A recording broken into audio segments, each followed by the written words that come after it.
Hey everyone. So, in today's explainer, we're diving into a topic that's, well, pretty deeply personal. It might even feel a little uncomfortable for some of us, but it is just so incredibly important. We're looking at why you have no friends. And look, we aren't looking at this to judge you, not at all. We're actually going to run this through a rigorous psychological analysis. If you're sitting there right now and kind of wondering why your social circle is incredibly small, or maybe it doesn't even exist at all, I really want to speak directly to you today.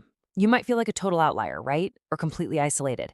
But trust me, stick around, because what we're going to uncover today is literally going to change how you view your entire social life. People who don't have friends are not broken. I really, really want you to let that sink in for a second. Psychology actually tells us that if you find yourself without friends, it absolutely does not mean you're fundamentally flawed. You are not broken. It's so common, right? When we find ourselves alone for a long stretch of time, that little internal voice starts whispering that we messed up somewhere, that we somehow failed. But the research we're unpacking today totally reassures us that this feeling of isolation is not a personal failure. Actually, if you've been flying solo for a while, the real story of why you're in this situation is hidden in the psychology we're about to explore. Remember, you are not broken. All right, let's move into our next section, the truth about being alone, and specifically, myth versus reality. So there's this massive, stark contrast between what the public thinks and what psychological truth actually is. Society's just so quick to slap labels on you, isn't it? If you don't have this giant group of friends to hit the town with every single weekend, people look at you and start whispering words like antisocial or, even worse, a failure. And wow, that is a heavy burden to carry around. But psychology, it completely rejects those labels. Instead of calling you some antisocial failure, psychology tells us there are real, deeply ingrained reasons behind your lack of friends, reasons the general public just totally misses. The truth is, you aren't failing at all. There's actually a really complex psychological framework running the show behind your social choices. Okay, let's get into it. Here are its 4 psychological reasons, and really why you are like this. Let's look at trait number 1. Your fake tolerance is quite literally 0. You just have absolutely zero patience for fake people. It's like you have this built-in radar to instantly spot someone who's two-faced. You know, the kind of person who smiles to your face and then acts totally different the second you turn around. And because your tolerance for that kind of nonsense is at absolute 0, you actively choose solitude. You'd way rather be completely by yourself than sitting at a table surrounded by fake energy. It's not an accident. It's a highly conscious boundary you've set up just to protect your own peace. Moving right along to reason number 2, and this is a big one: limited social energy. Think about it. When most normal people have a conversation, they usually just listen, right? It's pretty passive for them. But you? Oh, you analyze. You aren't just hearing the words. Your brain is constantly dissecting the motives, the tone, all those little hidden meanings. And here's the kicker: doing that level of deep analysis completely drains your brain's energy. Every single conversation chips away at your social battery because your brain is just working in overdrive.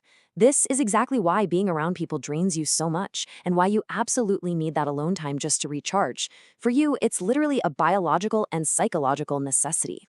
Which brings us to our third trait. You have a fiercely independent mind. You don't actually need anyone else to function. First off, you know exactly how to entertain yourself. You aren't constantly looking for a crowd or some external validation to have a good time. Secondly, you think for yourself. And third, you make your own decisions. You're just entirely self-sufficient. Now, society might look at that and think that not relying on anyone is a bad thing, but psychology views this independence as a massive, massive strength. It's exactly this self-sufficiency that sets you apart from the pack. You just don't have that desperate, clinging need for a group just to figure out who you are. Okay, let's look at trait number 4, trust issues. Now, you don't trust people easily, and honestly, you have good reason not to. You've already figured out that not everyone out there is trustworthy. So instead of just blindly jumping headfirst into a friendship, you use this highly logical, almost tactical procedure. It goes like this. Step 1, you observe. You sit back and watch how people act, how they treat others when they think no one's looking. Step 2, you test them. You see if they actually hold up under pressure or if they keep their word. And finally, step 3, you decide. Only after they make it through those first 2 phases do you actually decide if they get to be your friend. Your trust issues aren't some flaw you need to fix. They are a highly evolved defense mechanism, making sure you only let the right people into your life. All right, moving into our final section, your real strength, high standards. This is the biggest truth of all. So what does all of this actually mean for you? Well, it means having few friends is absolutely not a weakness. It just proves your standards are incredibly high. I mean, this completely flips the script on everything society has been feeding us. Not having a big friend group isn't some red flag that you're weak or incapable or failing at life. It is the ultimate testament to the fact that you refuse to lower your bar just to avoid sitting alone. You demand authenticity, you demand honesty, and you want an energy that actually matches your own. And you know what? You absolutely refuse to compromise on those values. So, as we wrap up this explainer, I want to leave you with one final, kind of provocative thought to chew on. You have few friends, but do they meet your high standards? If the answer is no, then honestly, maybe being alone is exactly where you need to be right now. The psychology is crystal clear here. You aren't broken, you're analytical, you're deeply independent, you're highly protective of your energy, and above all else, you just refuse to settle for fake connections.